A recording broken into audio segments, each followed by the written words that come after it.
আল্লাহ দিলে 3 জন। কি বলেন? আপনার বিয়ে হয়েছে কত বছর? এই তো হইলো 5 বছর।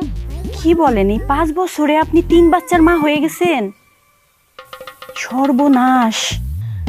আসলে আপা প্রতি বছর বছর একটা করে বাচ্চা জন্ম দেই তো, এর লেগে 3 বাচ্চার মা হয়ে গেছি। আর নেওয়ান যাইব না আপা, যেই 3টা বাচ্চা জন্ম দিছেন তাদের এবার ভালো মতো মানুষ করেন। না না আপা, থামানো তো যাইব না।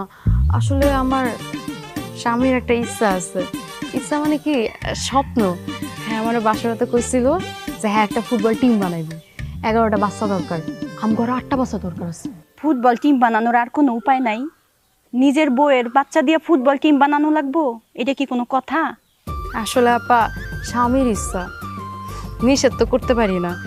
নিজের কষ্ট হইলেও সহ্য করা লাগে।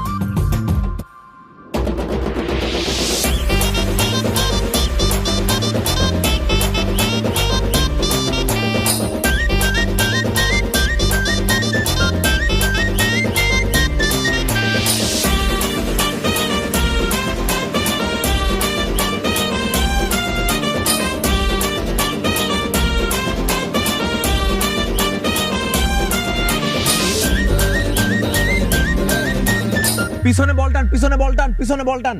এই বেটা, তুই যে বেশি চিল্লাস, তোর কথা রাখে গুগনে তোর কথা কে ধরতাছে তোর মনে হয়? তুই চুপ থাক। শুট মার, শুট মার।